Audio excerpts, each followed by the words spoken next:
We now return to Let's Play Coteries of New York. Give ourselves a rest. You arrive at the leech pit, finding it less rowdy than the last time. The bar is still packed, but the dance floor is empty tonight.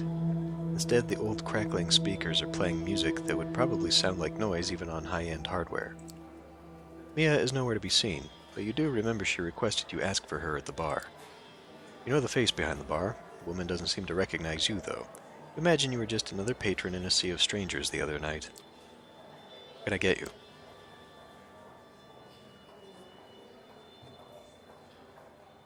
I was told to ask about Mia. Yeah? Well, she's not in tonight.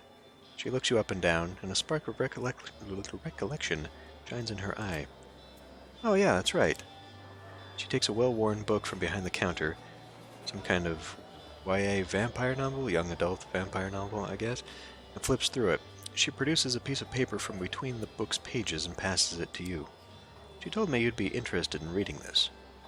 You find a relatively quiet corner and take a look at the note. T wants to meet you. I'll arrange it, but you need to prove you're trustworthy. Look around the leech pit for a guy named Bruce, buff dude, tattoo sleeve on his right arm. I'm 90% sure somebody's retainer, sent here to spy on us by the cam. Get me the name of his master and write it on this card, and return it to the bar. He's somebody's retainer.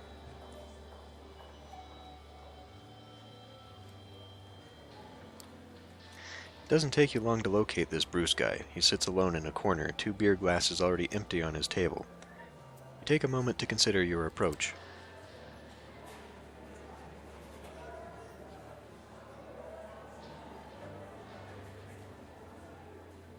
Well, presence has been pretty good. The other one has not been. Potence. Presence, though, has been pretty good. The man immediately notices you, but doesn't move from his spot. The other seats are empty. When you focus the blood to boost your attractiveness, it's not just Bruce who notices. He's into you. So are other people, doing double takes as they pass your table. Hey, you? Have I seen you here before?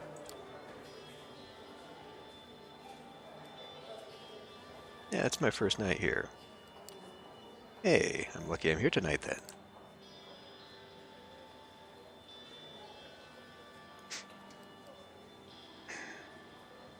Okay, fine. He's always trying to schmooze his way in and then gets frustrated and just does something violent. I know you're here because somebody asked you to spy on this place. It'd make me really happy if you gave me their name. What, do you mean Sam? He catches himself, realizes what you're doing. His eyes dart over your shoulder. You thought you had him cornered, but he suddenly leaps over the table in one smooth move and dashes through the sparse crowd. You catch up to him outside. He's bolting all right. Okay, here's the thing. This is an issue that I had when we were dealing with the paparazzi dude, right? And we smashed the wall and he ran away, and it didn't give me the option to run after him, so he got away again. Here we can, though. Throwing caution to the wind, you focus your blood and give chase after Bruce. He might be faster than a human, but his abilities are a fraction of yours. He dashes into a nearby alley, notices the cracked wall that I punched earlier, and you follow suit. Before he can jump the fence, you tackle him to the ground. A short brawl later, we're standing a few meters apart, Bruce eyeing you with hatred.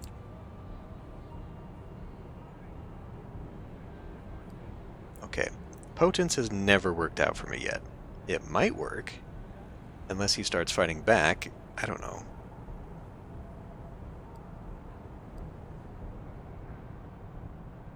Try and intimidate him, I guess. Here's the deal. You tell me your master's name, and you save yourself a world of hurt.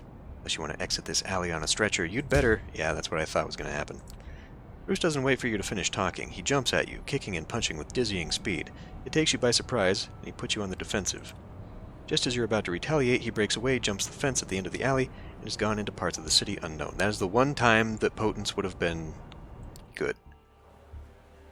Time to leave something for Mia. You borrow a pen from the bar and flip Mia's note to the other side. Sam. That's all you've got. It's not much. Could be the full name or a fragment, male or female. Well, it's something at least. You could pull a name out of your ass, or let Mia figure it out. So who do we know?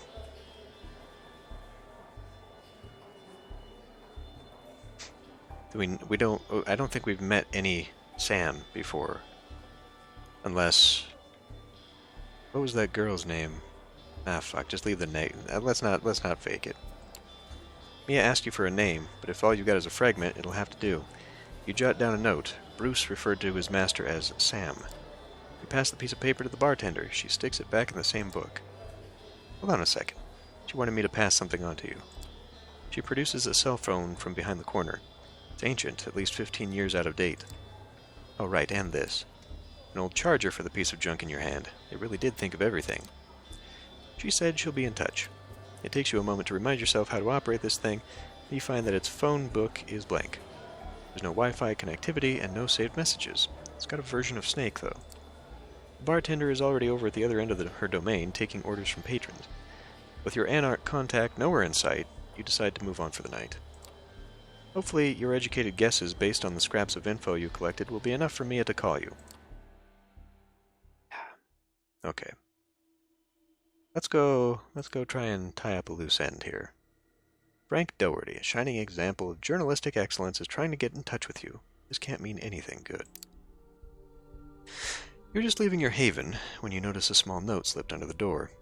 You pick it up cautiously and fold it open. I know what you are. I know everything. Meet me at the Beautiful View Motel, where everyone else will know, too. The note is signed Frank. For a haven, a lot of people seem to know where I am. Cursing under your breath, you check the Beautiful View Motel. It's located in Queens. Getting there will take some time, and something in Frank's note suggests urgency. You run out of the apartment.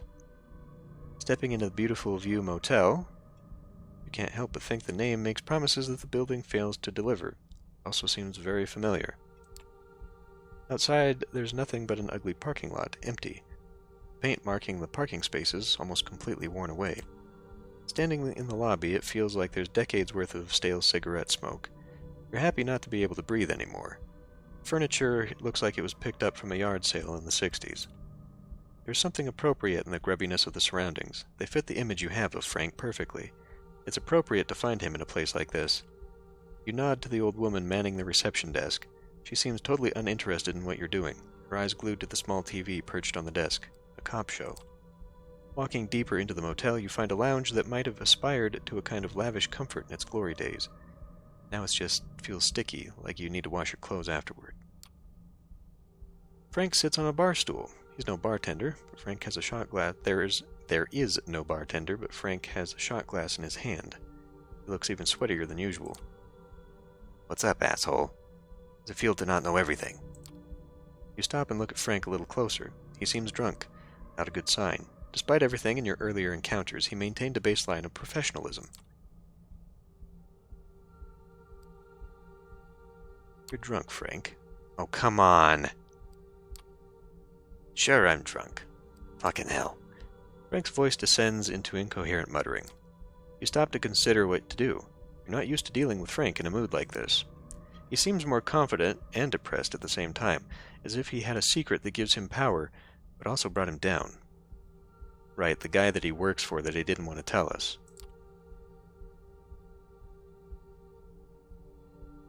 Go behind the bar, so that I can maybe make a drink? Get him more drunk?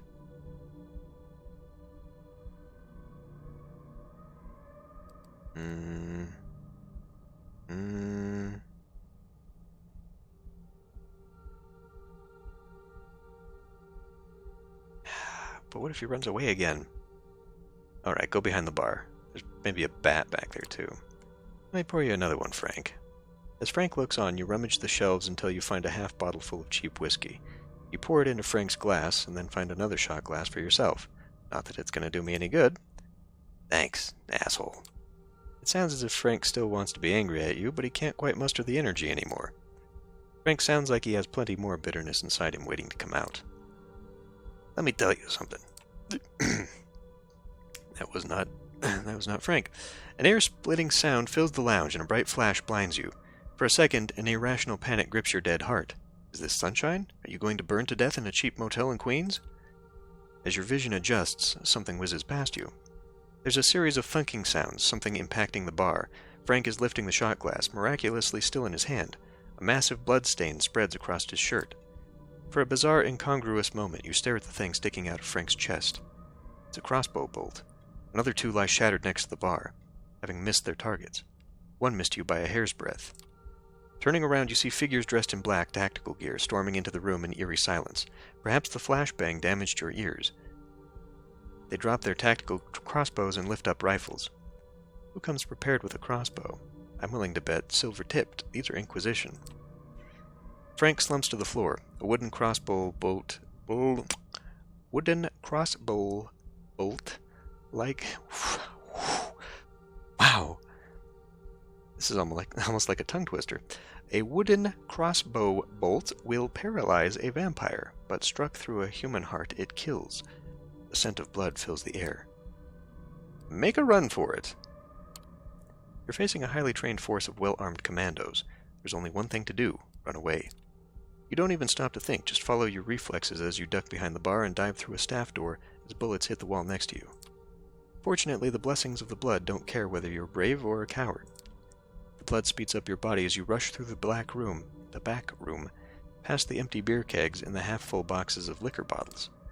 Spotting a back door, you burst outside into the night. Running around the corner of the building, you see 4 SUVs parked by the motel's front door, all black with tinted windows.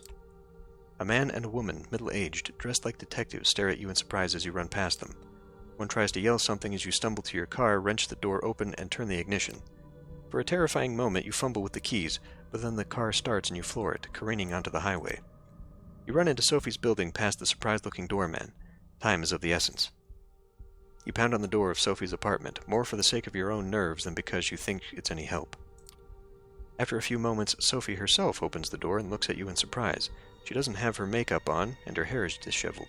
You've caught her on a night off. What happened to you? As you step into the apartment and follow Sophie to her living room, you see the remains of a party. This is probably not the best idea. If Frank knew where she lived, then so do they. Empty glasses. A faint smell of blood in the air. You have no time to contemplate Sophie's social life, however. We're being hunted. We're all going to die. Stop panicking. Sometimes I regret taking you under my wing. If you don't calm down, I'll feed you to whoever's after me. Sit down and stay calm. I'll check whether this apartment is still secure. You sit down, suddenly conscious of the vast gulf in experience between you and Sophie. She's managed to stay alive for a very long time and knows how to survive. You only hope you'll survive along with her. For the next hour or so, you sit on Sophie's sofa, answering minute questions about Frank and the commandos who assaulted you. At intervals, she makes murmuring phone calls to mysterious contacts. After a longer while, Sophie lets you go. You should be safe, and more importantly, I should be safe too. I've taken measures to secure both our havens, but keep your eyes open nonetheless. I mean, now would be the time to bring up that there's like half a dozen people who know where I live, and maybe I should get another one. You leave Sophie's apartment wondering whether you'd survive another ambush like this. Okay. Well, we'll just continue on. A piece of paper is sticking out of your mailbox. It's a computer printout, a note, and a screenshot from Google Maps. It reads, "Meet me at the indicated spot tomorrow at 10 p.m. I'll pick you up, and we'll take it from there." No signature. The place marked on the map is the lookout point near Pier 1, just next to the Brooklyn Bridge. You check the phone that Mia passed on to you. No new messages, no missed calls. It's all a bit fishy. There's only one way to find out who addressed this to you. Looks like tomorrow evening has been planned out for you.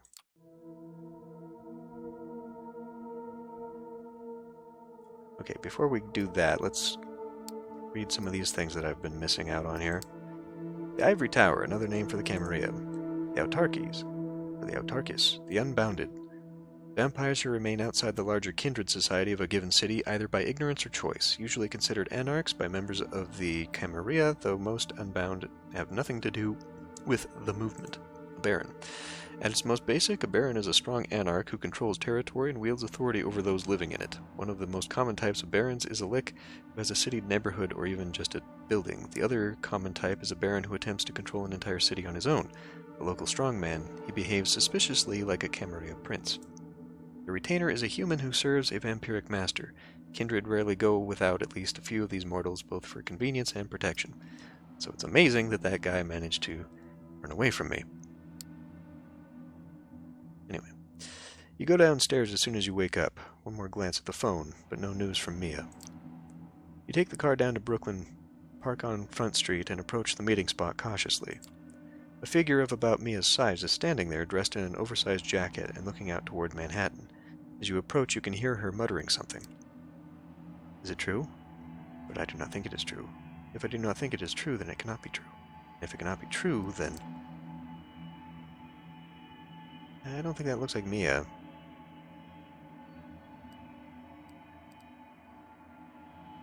I'm supposed to meet somebody here. I don't suppose that'd be you. The woman turns around. It's not Mia. Whoever it is, you have never seen her before. She looks perfectly plain and unmemorable. Why, yes, it's me. We are meeting now. You are meeting me. I am meeting you. Such a joyous occasion. You turn around. 3 men, all of them burly and threatening, approach you. One of them takes the lead. So, you got the message. Okay, he is vampire. I did. And what now? Now? Now you come with us. The boss wants to meet you. Torque? Oh, you mean Torque? What? You gotta be shitting me. Torque ain't the boss of jack shit. I mean Boss Callahan, you dumbass. I suggest you get a move on. We got places to be. The voice of the woman keeps creeping into your consciousness, the litany of gibberish ever present throughout this entire conversation. The man cracks his knuckles. Or we can do it the hard way.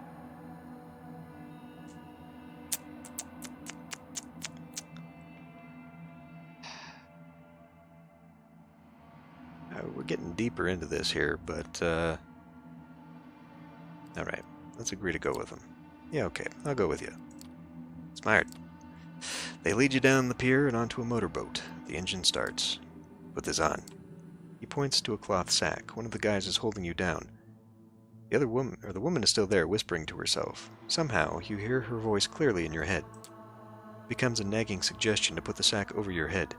You don't really want to do it, but your hands go through the motions all the same. It takes 15 or so minutes to reach your destination, you think.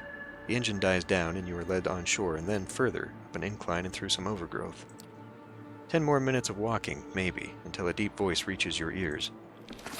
Vincent, my dear boy, why the hood over our guest's face? Our guest's face. Well, boss, I thought... No, that will not do. How many times do I have to repeat myself, Vincent? You don't have to think. You have to listen, do what you're told, yes? Yes, boss. Well, take that ridiculous sack off their head, will you? The hood comes off. The owner of the deep voice is a curious sight. Dressed in what can only be described as Victorian clothing, with a monocle and graying red hair. Is this Callahan? Apologies for Vincent's unacceptable behavior. He can be a little thick sometimes. Isn't that right, Vincent? Yeah, boss. Sometimes. A little. I believe you already know who I am? Well, you're Boss Callahan. Right you are. I'm guessing you know my role in the city. I represent the Anarch movement, while you, I'm not quite sure what you represent. I have invited you here to find out. Now, let me make myself perfectly clear. I am disappointed in you, truly disappointed, but I arranged this meeting to allow you to make amends. First, though, I have to make sure you understand what your infraction was, so, do you know why you're here?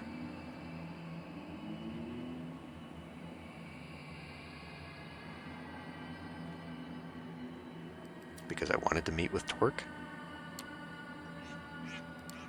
Ah, yes, you're not stupid, so that's a nice change of pace. Torque is the reason you're here. That little angry strumpet of his, I'm told, yes, Mia? Oh, how I'd love to get my hands on her gaunt neck and wring it until it breaks. But see, I'm a statesman, and that's not the prudent thing to do. No, indeed, the prudent thing to do is tolerate both her and that blasted ebony-skinned mentor of hers. Ebony-skinned mentor. We have not met? Look at what the world has become these nights. Here I am lambasting a black man and a woman in front of a whelp of Asian descent. My papa, rest his soul, would not believe it.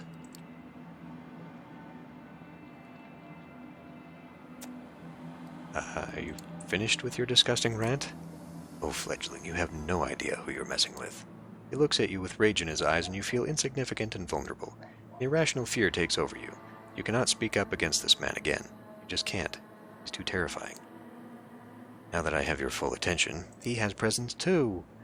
I will request something from you, and you will obey me to the letter. But that comes later. First, you will answer a few questions, the first of which is, who pointed you to Mia? We do bring this up, right? Sophie made me do it. Did she now? Interesting. Why would she want her protege to talk to somebody like Mia, I wonder? I wanted to contact Torque. I had to go through Mia. Ah, yes, the so-called veteran loves to use petite girls to hide behind, I heard. I would check out. What did you end up discussing?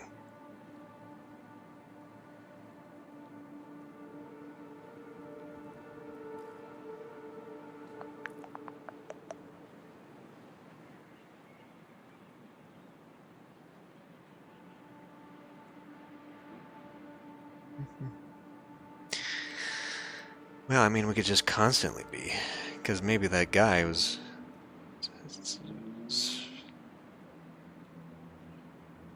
That guy, though, we don't know was related in any such way, right? The guy that worked for Sam. But Mia told us to meet that guy, right? Find out who he worked for. Right. I wanted her to explain the Anarchs to me, so I asked about the movement. Oh, child, you shouldn't have come to me then. I am the Anarch movement in New York City, or should have come to me then. Nobody makes a secret out of it. You bet on the wrong horse, as I'm sure you'll soon learn. See, that wasn't hard now, was it? Of course, I can be sure how much of what you told me was true. Can't be sure. My God, I can't see contractions anymore. I can't be sure of how much of what you told me was true, and how much of it is worth about as much as yesternight's horse shit. But I'll find out. I always do. When I do, we'll have another one of these nice talks, and maybe, just maybe, we'll avoid this unpleasant upcoming episode next time. He gives Vince a sign, and the burly man starts hitting you all over. You feel teeth, ribs, and fingers break. Your foot is mangled under Vincent's boot. Your shoulder dislocated, your nose wrecked. That's enough, Vincent. Leave them be. He snaps his fingers in front of your face a few times and checks if you can focus on his face. You can, but barely. I am a man of principle. Another night I would perhaps but put you in a casket, dip it in concrete, and dump it in the Hudson. A favorite of mine during the Roaring Twenties. That's been a while. But, like I mentioned before, I am nothing but prudent. So the interests of this city's kindred must come before my own needs and wants. I will therefore let you continue your existence. Is what I require in return for this boon. You are forbidden to meet Torque. I will keep an eye on you, on him. If you want a place with the Anarchs, you go through me and only me. Got it? You have to understand, what I made my associates do to you tonight was just business. We can still work out a mutually beneficial relationship. In fact, it's either that or your final death. Time to go, Vincent. Take the boat back. Leave the fledgling here. I think they have a lot to think about. Sure thing, boss. Pleasure making your acquaintance. Callahan walks away, as do Vince and his band of thugs. You lie on the ground for a while longer, feeling the blood slowly putting your body back together, your hunger growing. You can hear the beast calling, for sustenance, for safety, for revenge, a distant but pronounced third desire. It's not until you mend yourself enough to appear more as a mugging victim than an impossibly mangled walking cadaver that you hail a passing taxi and head back to your haven. The whole way there you were tempted by the beast. Your driver, a 30-something with a strong Slavic accent and an unpronounceable name on his ID, keeps asking if he should drive you to the hospital. You keep declining, all the while thinking that if you only asked him to pull over for 5 minutes, you could feast on his warm blood to the beast's content, drink him whole. Nobody would know. Nobody but his wife and kids if he has them. Nobody but his boss and co-workers. Nobody but you as you look in the mirror tomorrow. Keeping your hunger at bay was never before as difficult as it is tonight. The driver stops at your apartment building. There's nobody around. You can do it. Do it. Ow. Ow. Or we could call Creepy Girl and just take a drink then, right? Resist the beast's call. You pay the driver and walk out. Fast. Leave the car behind. Don't look back. Look back. Walk back. Feed. No. Through the door, up the stairs, key in the lock, open the apartment, walk in, lock yourself in. The familiar four walls of your haven are a blessing. The beast inside you keeps nagging, but you kept it at bay tonight. Not a small feat, given your state. You are still weak. You're still not quite mended. You need to rest. Tomorrow, you'll have to feed again. Tomorrow, you'll have to consider your next move. Callahan is not the kind of man who quits, but tonight, you rest. Wasn't there something else coming up? Some other event that we were supposed to prepare for the next night? I don't know. Anyway, yeah, I mean, we can't do anything now, but we can call her and maybe fix that easy. Who knows? Anyway, I'll end this one here. I'll see you next time.